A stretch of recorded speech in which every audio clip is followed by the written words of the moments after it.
नमस्कार दोस्तों, स्वागत है, अभिनंदन है Jyotsna and my family YouTube channel में। कैसे हैं? केम छो? मजामा मस्त रहिए, खुश रहिए, बिंदास रहिए और मेरे नए नए वीडियोस को देखिए। आज हम आपको फिर एक कहानी सुनाने जा रहे हैं। कहानी बहुत सच्ची है मगर अच्छी है। कहानी है मध्य प्रदेश शहर के गुना शहर की। दिशा बहुत अच्छी लड़की थी, पढ़ी लिखी समझदार थी। अपने घर पे बहुत अच्छा कुशल संचालन करती थी। अपनी एक ऑफिस में जॉब करती थी, वहाँ भी बहुत अच्छा कुशल संचालन था। होशियार होने के कारण बहुत समझदार थी। खैर, उसकी शादी रंजीत नाम के लड़के से होती है। रंजीत भी पढ़ा लिखा समझदार व्यक्ति था, बहुत रोबीला, देखने में बहुत ही दिखनौट व्यक्ति था। वो भी कंपनी में जॉब करता था। खैर, दिशा की जब शादी हुई, दिशा अपनी बहू बन के जब घर गई, अपने ससुराल में गई, तो दूसरे दिन जब दिशा अपने घर पहुंची तो रात भर, उसको कहते हैं ना जो सुहाग रात आती है, उस दिन हर लड़की का अपनी एक नई पहली रात होती है, उसका इंतज़ार कर रही थी। कि बहुत कौतूहल था मन में, बहुत उत्सुकता थी, बहुत डर था, बहुत ही अलग सी एक अलग फीलिंग थी कि मेरे पति आएंगे, क्या होगा क्या नहीं होगा, बहुत सी बातों को वो सोच रही थी। खैर, बहुत देर बाद उसके पति आए। पति जब आए तो हाथ में बहुत सारा थाली में खाना परस के ले आए। बहुत स्वादिष्ट व्यंजन थे, अलग अलग तरीके के व्यंजन थे। और आते ही कमरे में जैसे घुसे बोले, लो दिशा खाना खाओ। तो दिशा ने कहा कि अरे वो माँ जी को आ जाने दीजिए, तब हम लोग साथ में खाना खाते हैं। अरे माँ वाँ का कोई चक्कर नहीं है, और ये मेरा कमरा है, मेरी रात है, मेरा मेरा आज तो मेरी दाम्पत्य जीवन का पहले से शुरुआत है। ऐसा करते हैं, हम लोग पहले खाना खाते हैं, उसके बाद में कुछ काम करते हैं, है ना। और फिर माँ तो खाना खा के सो गई होगी, बाकी चिंता ना करो। तब भी दिशा नहीं मानी। नहीं नहीं, प्लीज़ माँ आ जाए।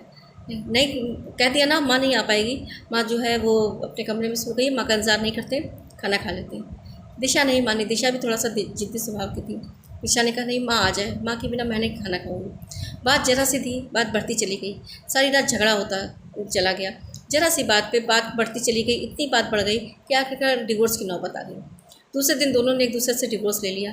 ना किसी को समझा, ना एक दूसरे से बात करी। केवल खाने के पीछे ही इतनी झगड़ा बढ़ गया कि बात बहुत ज़्यादा बढ़ गई। बढ़ते बढ़ते बढ़ते बढ़ते दोनों में तलाक हो गया। दूसरे दिन दोनों ने तलाक ले लिया। दिशा अपने घर चली आई, रंजीत अपने घर रह गया। इधर दिशा ने भी अपनी शादी दूसरे व्यक्ति से कर ली, और उधर उधर रंजीत ने भी अपनी शादी दूसरी एक लड़की से कर ली। खैर, दोनों अपनी अपनी गृहस्थी अपने अपनी शहर में गुजारने लगे, अच्छी सी गृहस्थी गुजरने लगी। दिशा दिशा के दो लड़के हुए, दोनों बहुत पढ़े लिखे, बहुत समझदार, बहुत सुशील बच्चे हुए। दिशा के संस्कार थे कि माता पिता को भी प्यार प्यार करना, बहुत अच्छे से रखना। दिशा अपने बच्चों को संस्कार देती रही। खैर, दोनों बच्चे जब पढ़ लिख के सर्विस में आए तो दोनों बच्चे जो अपने अपने माँ बाप की बहुत आज्ञा मानते थे। दिशा ने एक बात कही अपने बड़े बड़े बेटे से कि बेटा देखो, ऐसा है, मैंने तुम्हारे लिए बहुत ही दुआएं मांगी हैं, बहुत ही पूजा पाठ करी, हम चाहते हैं कि हमको चारों धाम की यात्रा करा दो। तो बेटे ने कहा कोई बात नहीं माँ, इतनी सी बात है, चलो मैं तुम्हें यात्रा करा देता हूँ। खैर, दिशा और दिशा के दोनों बेटे, इधर दिशा के पति भी ख़त्म हो गए, वक्त गुजरता चला गया, दिशा के पति भी ख़त्म हो गए। अब दिशा और दिशा के दोनों बच्चे बचे थे। दोनों बच्चों की जॉब लग गई, बच्चे भी अपने अपने सर्विस में सेटल हो गए। अब दिशा के बच्चों की शादी करनी थी, लेकिन दिशा ने यही बात कही कि पहले हमें अब चारों धाम की यात्रा करा दो। खैर, बड़ा बेटा, छोटा बेटा और दिशा तीनों लोग चारों धाम की यात्रा करने के लिए गए। सबसे पहले दिशा बद्रीनाथ गए। बद्रीनाथ में दिशा और दिशा के दोनों बेटों ने अच्छे से भगवान के दर्शन किए, भगवान विष्णु भगवान के पैर छुए, सब कुछ किया। उसके बाद में दिशा के पास चूँकि पैसा तो था ही, दिशा ने कहा हम यहाँ पे चाहते हैं एक भंडारा करवाएं। खैर, उसने वहीं पे भंडारा करवाया, वहीं से पैसे तो थे ही, इंतज़ाम करके सब लोगों से मिलजुल के एक भंडारा करवाया।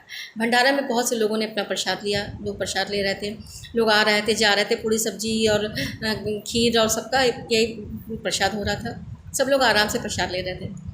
एक आदमी बहुत ही बूढ़ा हो गया था, बहुत ही उसके अजीब से गंदे गंदे बाल, बहुत गंदा शरीर, और अपने शरीर पे कंबल ओढ़े बहुत ही गंदी अवस्था में आया। दिशा की नज़र उस पर अचानक से पड़ गई। दिशा उस व्यक्ति को देखकर सोचने लगी, इस व्यक्ति को हमने कहीं देखा है, हमको पता नहीं ये कौन व्यक्ति है, हम नहीं जानते, लेकिन मन में एक अजीब सा अचंभा था कि इस व्यक्ति को हमने कहीं देखा है। खैर, जब वो व्यक्ति आया तो वो अपने लड़कों से दिशा ने कहा कि इस व्यक्ति को अच्छे से नहला धुला दो, अच्छे से साफ़ सुथरे कपड़े पहना दो। खैर, उन लड़कों ने भी ऐसा किया, उनको नहलाया धुलाया, अच्छे साफ़ सुथरे कपड़े पहनाए। साफ़ सुथरे कपड़े पहनाने के बाद उन्होंने भंडारा खाया। जब भंडारा खाया तो दिशा यही सोचती रही, ये आदमी तो हमने कहीं देखा हुआ है, कहीं थोड़ी देर के लिए देखा होगा, मुझे नहीं याद है, लेकिन इस व्यक्ति को हम जानते हैं, कहाँ से जानते हैं, कैसे जानते हैं, ये मुझे नहीं पता। खैर, उसने जब खा लिया तो बहुत दुआएं दी, आपके बच्चे बहुत सुखी रहें, आप बहुत सुखी रहें। तो उस दिशा ने उससे पूछा कि हमने आपको कहीं देखा है, आप उस शहर में रहते थे क्या, गुना शहर में आप रहते थे? तो उसने कहा हाँ, हम गुना शहर में रहते थे, मेरी शादी हुई थी, लेकिन मैं रात में जब मेरी पत्नी की पहली सुहाग रात थी, जब हमारी पहली सुहाग रात थी, तो उसमें मैं अपने खाना अपने लेके आया था अपनी पत्नी के लिए, लेकिन पत्नी ने कहा कि क्या वो अपनी माँ को भी खाना खिलाओ, तभी हम खाना खाएंगे। इस बात पे इतनी बात बढ़ गई कि हमने अपनी पत्नी से दूसरे दिन तलाक ले लिया। पर जब दिशा ने देखा अरे ये तो मेरा पहला वाला पति है और उसकी ऐसी दशा, तो दिशा ने कहा हाँ, मैं भी वही औरत हूँ जिससे तुम्हारा तलाक हुआ है। हम लोग पहले एक ही रात के एक ही दिन के पति पत्नी भी नहीं हो पाए थे, केवल एक दाम्पत्य जीवन में बंधे थे। ऐसी दशा तुम्हारी कैसे हो गई? तो उसने दिशा के जो पहला वाला पति था उसने कहा कि क्या बताएं, मेरे बच्चे हमको ना प्यार करते हैं ना हमसे बात करते हैं, हमको धक्के मार के घर से निकाल दिया, हमारी पत्नी भी ख़त्म हो गई, हमारे बेटे हमसे किसी भी तरीके से कोई संबंध नहीं रखना चाहते, हमको घर से निकाल दिया, हमारा सारा पैसा ले लिया। तो दिशा ने कहा हाँ, ऐसा ही होता है, तुमने अपनी माँ की कदर नहीं करी थी और इसी वजह से केवल झगड़ा हो गया था। आशा तुम ऐसा ना करते तो हम भी अलग दूसरी शादी ना करते और तुम्हारी माँ भी इतना परेशान ना होती और ना तुम्हारी आज ये दशा होती। तो कहते हैं जैसा आप करते हैं अपने माँ बाप के साथ वैसा ही सामने आता है।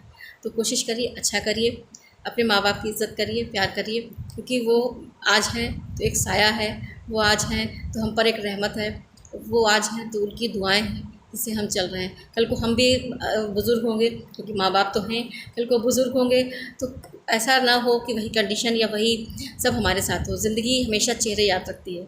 आपको अगर मेरा वीडियो अच्छा लगा हो तो प्लीज़ लाइक शेयर कमेंट ज़रूर कीजिएगा। खुश रहिए, मस्त रहिए। जय माता दी।